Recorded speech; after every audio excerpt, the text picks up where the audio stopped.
بھائی ہمارا سیمپل پہلے سے تھا؟ سیمپل کے بغیر پیدا کر دیا ہے. تو اب تو ہمارا سیمپل موجود ہے نا. اب موت آئے گی تو یہی شکل یہ ڈھانچہ ختم ہو جائے گا، لیکن اصل سیمپل تو ہوگا نا اللہ کے پاس. ہاں پہلے پیدا کرنا مشکل ہوتا ہے یا بعد میں جب نمونہ موجود ہو اس دوبارہ پیدا کرنا مشکل ہوتا ہے. کذالک نخرج الموتى. سردار صاحب پانی تو نہیں لے رکھا؟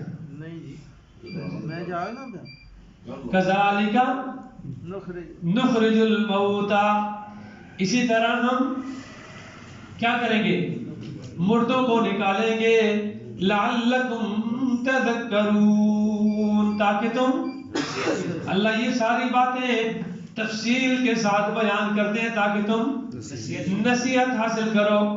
والبلد الطیب یخرج نباتہ بإذن ربہ.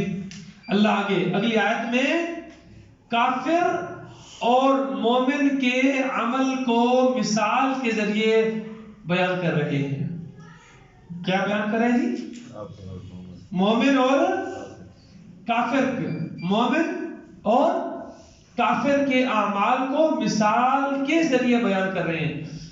والبلد الطیب، اور وہ زمین جو کہ کیا ہے؟ پاکیزہ ہے. یخرج نباتہ، اس کا سبزہ نکلتا ہے. بإذن ربہ، اس کے رب کے حکم سے. جو زمین کیا ہے؟ پاک ہے، زرخیز ہے، اس سے طرح طرح کے میوے نکلتے ہیں، طرح طرح کے پھل نکلتے ہیں، طرح طرح کے اناج نکلتے ہیں.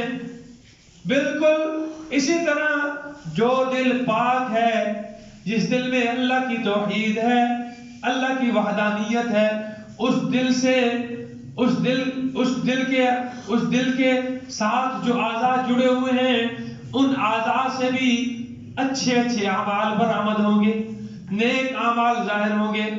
اور اس کے مقابلے میں والذی خبث، اور وہ زمین جو کہ کیا ہے؟ خراب ہے، بنجر ہے، شور ہو چکی ہے. کیا ہو چکی؟ شور والی زمین. شور، اس میں شور زیادہ ہے، کلر زیادہ رہتا ہے، سیل زیادہ رہتا ہے. شور والی زمین ہے. لا یخرج الا نقیدا، نہیں نکلتا اس سے مگر ناقص سامان نکلتا ہے، بیکار چیزیں نکلتی ہیں، کانٹے نکلتے ہیں، جھاڑیاں نکلتی ہیں، گھاس پھوس نکلتی ہے جو کسی کام کی نہیں. تو اسی طرح جس دل میں اللہ کی توحید نہیں ہے، کفر ہے، شرک ہے، بدعت ہے، اس سے نکلنے والے اعمال بھی کیا ہیں؟ اسی طرح کے گندے اعمال ہوں گے، ان کی اللہ کے ہاں کوئی مقبولیت نہیں ہوگی. مثال دے کر اللہ سمجھانا چاہتے ہیں کہ اپنے دل کو پاک کر لو، اللہ کی وحدانیت کو اپنے دل کے اندر جگہ دو، اور دل میں اللہ کے سوا کسی اور کو نہ بساؤ. جب دل میں اللہ کے سوا کسی اور کو نہیں بساؤ گے تو جو بھی عمل کرو گے اللہ کے ہاں مقبول ہوگا، جو بھی عمل کرو گے اللہ کے ہاں مقبول ہوگا. اور اگر دل میں اللہ کی وحدانیت نہیں ہے، اللہ کی توحید نہیں ہے، اللہ کے ساتھ اوروں کو شریک کر رہا ہے، چاہے انسانوں کو شریک کرے، چاہے جنات کو شریک کرے، چاہے فرشتوں کو شریک کرے، چاہے حیوانوں کو شریک کرے، چاہے پتھروں کو شریک کرے، چاہے نیکوں کو شریک کرے، چاہے بدوں کو شریک کرے، جس کو بھی شریک کرے گا تو وہ ایمان کیا ہو جائے گا؟ خراب ہو جائے گا. اور جب ایمان خراب ہو گیا اس کے بعد عمل جو مرضی کرتا رہے اللہ کے ہاں قبول نہیں ہے. کذالک نصرف الآیات، یوں ہی ہم پھیر پھیر کر آیتیں بیان کرتے ہیں. اللہ کیا فرما رہے ہیں؟ کذالک نصرف الآیات. دیکھیں ہم 8ویں سپارے میں پہنچ گئے ہیں. توحید اللہ نے کس انداز میں اب تک کتنے انداز میں بیان کی ہے؟ ہاں جی، کس طرح مختلف انداز سے اللہ نے اپنی وحدانیت لوگوں کو بتائی ہے، سمجھائی ہے کہ کہیں کسی طریقے سے میرے بندے میری وحدانیت کا کیا کر لیں؟ اقرار کر لیں. کذالک نصرف الآیات لقوم یشکرون، ان لوگوں کے لیے جو شکر کرنے والے ہیں، جو ماننے والے ہیں، جو ماننے والے ہیں۔ آگے اللہ فرماتے ہیں، آگے یہاں سے آگے نا 6 قصے بیان ہوں گے۔ کتنے بھائی؟ 6 قصے۔ کتنے قصے؟ پہلا قصہ نوح علیہ السلام کا ہے۔ پیچھے سورت میں کتنے دعوے بیان ہوئے ہیں؟ کتنے؟ پہلا دعویٰ کیا تھا؟ یہ کتاب اتاری ہے، کھول کھول کے وہ بیان کرو۔ اتبع ما اوحی الیک من ربک، اس کی پیروی کیجئے میرے پیغمبر جو تیری طرف تیرے رب کی طرف سے نازل کیا گیا۔ سمجھ آ رہی؟ کتاب انزلناہ الیک، یہ کتاب ہے جو ہم نے آپ کی طرف اتاری ہے، اس کو بیان کرنے میں تیرے دل کے اندر ذرہ برابر بھی تنگی نہیں ہو۔ یہ پہلا دعویٰ ہے اللہ کی توحید، اللہ کی وحدانیت، اس کو کھول کھول کر بیان کرو، اس کے بیان کے اندر تمہارے دل میں ذرہ برابر بھی تنگی نہیں ہونی چاہیے۔ پہلا دعویٰ ہے۔ دوسرا دعویٰ کہ پیروی کرو کس کی؟ جو اللہ کی طرف سے تیری طرف نازل کیا گیا۔ 2 نمبر 3 غیب دان اور کارساز کون ہے؟ صرف اللہ، لہذا عبادت کے لائق بھی اللہ۔ یہ تیسرا دعویٰ ہے۔ اب یہاں سے جو آگے 6 قصے بیان ہوں گے نا، ان میں سے پہلے 3 قصے اس تیسرے دعوے سے متعلق ہیں۔ پہلے 3 قصوں کا تعلق کس کے ساتھ ہوگا جی؟ تیسرے دعوے۔ کون سا تیسرا دعویٰ ہے؟ کہ کارساز، حاجت روا، مشکل کشا، داتا، گنج بخش، لجپال، کھوٹی قسمتیں کھڑی کرنے والا، اولاد دینے والا، رزق میں برکت دینے والا، زندگی دینے والا، موت دینے والا، اور مقدمات سے رہائیاں دینے والا۔ یہ سارے کے سارا کس کا اختیار ہے؟ کس کے قبضے میں ہے؟ اللہ کے قبضے میں ہے۔ اور میرے اور آپ کے حالات سے بھی واقف اللہ ہے۔ اللہ کے سوا کوئی بھی میرے اور آپ کے حالات سے واقف نہیں ہے۔ جب یہ دونوں خوبیاں اللہ کی ہیں تو پھر عبادت کے لائق بھی کون ہے؟ اللہ ہے۔ عبادت کے لائق بھی کون ہے جی؟ اللہ۔ لقد ارسلنا نوحا الى قومه، لقد ارسل، یہ پہلا قصہ ہے نوح علیہ السلام کا۔ لقد ارسلنا نوحا، یقیناً ہم نے بھیجا نوح علیہ السلام کو الى قومه، کن کی طرف؟ ان کی قوم کی طرف۔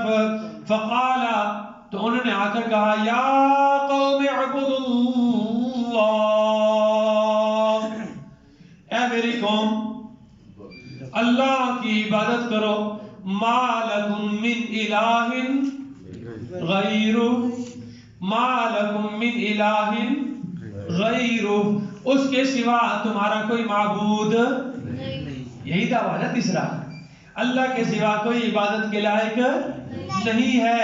نوح علیہ السلام بھی یہی آ کر اپنی قوم کو دعوت دے رہے ہیں، یا قوم اعبدوا اللہ، اے میری قوم اللہ کی عبادت کرو، ما لکم من الہ غیرہ، اس کے سوا تمہارا کوئی معبود نہیں۔ انی اخاف علیکم عذاب یوم عظیم، بے شک میں ڈرتا ہوں تم پر بڑے دن کے عذاب سے۔ ہاں اے میری قوم بچ جاؤ، اللہ کی وحدانیت کو مان لو، اللہ کی عبادت کرو، اس کے سوا شرک نوح علیہ السلام کی قوم سے شروع ہوا ہے۔ نوح علیہ السلام کی قوم سے پہلے شرک نہیں تھا، زمین پر توحید ہی توحید تھی، اللہ کی وحدانیت تھی صرف۔ کہاں سے شروع ہوا جی؟ حضرت نوح علیہ السلام کی قوم سے شروع ہوا۔ اور شروع کیسے ہوا؟ یہ پہلے میں آپ کو بتا چکا ہوں کیسے شروع ہوا جی بابا جی۔ 5 کیا تھے؟ بزرگ تھے۔ 5 بزرگ اللہ نے قرآن میں ذکر کیا ان کا۔ کتنے بزرگ تھے جی؟ 5۔ کیا نام ہے؟ ود، سواع، یغوث، یعوق، نصر۔ یہ 5 بزرگ تھے، یہ جب فوت ہوئے نا لوگوں کو ان سے کیا تھی؟ محبت تھی. تو ان کے دلوں میں شیطان نے خیال پیدا کیا ان کو اب کیا کریں گے، نیک لوگ ہیں، ان کو یہاں دفن کرو اور ان کے ساتھ ہی کیا بنا دو، مسجد بنا دو، اور تم اللہ کی عبادت کرنا، یہ بھی تمہیں یاد رہیں گے، یہ بھی تمہیں کیا رہیں گے بھائی؟ یاد رہیں گے، عبادت اللہ کی کرنا. اب یہ نسل ختم ہوئی، اس کے بعد اگلی نسل آئی تو شیطان نے ان کے دل میں کیا خیال پیدا کیا؟ پیو ہوتا نہیں میرے بھی سجدے سامنے جو قبر ہے دیے تو سجدہ انہوں نے سجدہ کر دیا. یوں کر کے شرک کی ابتدا ہوئی، یہاں سے شرک کی ابتدا ہوئی. اسی لیے قبر پرستی سے منع کیا جاتا ہے. قبروں کے سامنے نہ جھکو، قبروں کے سامنے.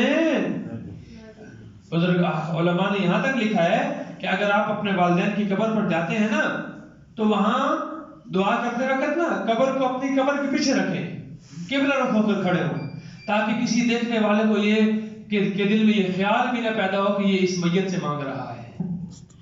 سمجھ آ رہی؟ اسی طرح ہے نا جی، یہاں تک لکھا ہے کہ اگر آپ جا رہے ہیں اپنے والدین کی قبر، کسی بزرگ کی قبر پر جاتے ہیں تو قبر سامنے نہ رکھیں، بلکہ کیا کریں؟ قبر اپنی قبر پر اور قبلہ اپنا رخ قبلہ کی طرف کریں اور اس کے لیے دعا کریں. اس کے لیے دعا کریں، نہ کہ اس سے دعا کریں. اس کے لیے دعا کرنی ہے، اس سے دعا کیوں؟ دعا تو کس سے کرنی ہے؟ اللہ سے کرنی ہے، کیونکہ وہی کیا ہے؟ وہی سننے والا ہے. وہ ایسا زندہ ہے جس پر کبھی موت، اور جس پر موت آ جائے وہ الہ اور معبود بننے کے قابل نہیں ہے. جس پر موت آ جائے وہ الہ اور معبود بننے کے قابل، جو اپنے آپ سے موت کو نہیں روک سکتا وہ مجھ سے اور آپ سے دکھ اور تکلیف کو روک نہیں سکتا. اللہ مجھے اور آپ کو اس پر عمل کرنے کی توفیق عطا فرمائے.